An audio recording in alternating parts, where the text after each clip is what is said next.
Welcome to Zen AI Governance. Thank you for joining us for this session on the EU just put a label on AI, what Article 50 means, from 2 August 2026. Imagine receiving a customer service message, watching a political video, or hearing a voice recording without knowing whether any of it was created by artificial intelligence. From 2 August 2026, that uncertainty becomes a direct compliance issue across the European Union. On 20 July, the European Commission published guidance explaining the transparency obligations in Article 50 of the EU AI Act. The purpose is straightforward. People should be able to recognize when they are interacting with AI and when content has been generated or manipulated by AI. But the obligations do not all fall on the same organization. The guidance separates responsibilities between providers, who build or supply AI systems, and deployers, who use those systems in practice. Providers of interactive AI systems must design them so that people are informed when they are interacting directly with AI, unless that fact is already obvious to a reasonably informed and attentive person. That means the disclosure must be part of the experience, not buried in an inaccessible policy after the interaction has already begun.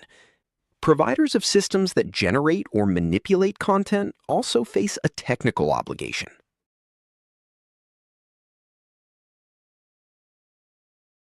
Their outputs must carry machine-readable marks that enable detection as artificially generated or altered content.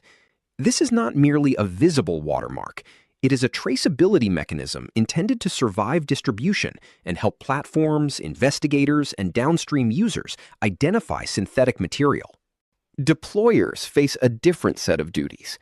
If an organization uses an emotion recognition or biometric categorization system, the affected people must be informed that the system is operating. If an organization publishes a deepfake, it must disclose that the content has been artificially generated or manipulated. And when AI-generated text is used to inform the public on matters of public interest, the organization may need to disclose that origin, unless the content has undergone human review or editorial control, and a person or organization takes editorial responsibility. The practical question is therefore not simply, do we use generative AI?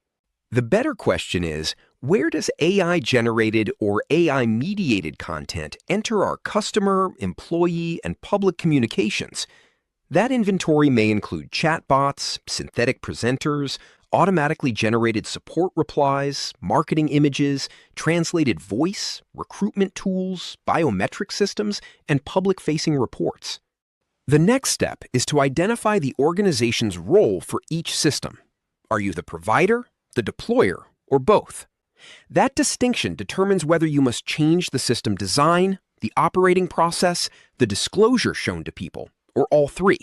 Organizations should also test whether disclosures are timely, clear, and accessible in the real customer journey. A sentence in general terms and conditions will not solve a disclosure that appears too late to be useful. Technical teams need to verify that machine-readable marking is applied consistently across generated formats and is not stripped by routine publishing workflows. Governance teams need evidence showing who approved the disclosure design, how exceptions were assessed, and how the organization monitors continued compliance.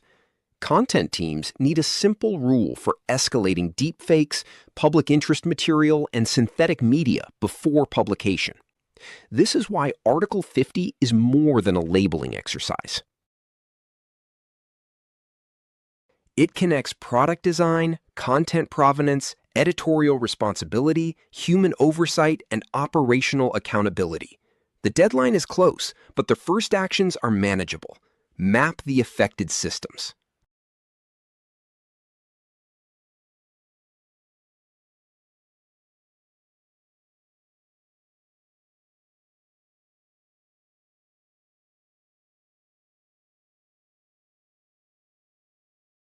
Assign provider and deployer responsibilities. Review the actual user disclosures. Test machine-readable marking. And retain evidence that the controls work in practice. The organizations that treat transparency as a designed control rather than a last-minute disclaimer will be in a much stronger position when the obligations begin to apply on August 2nd, 2026.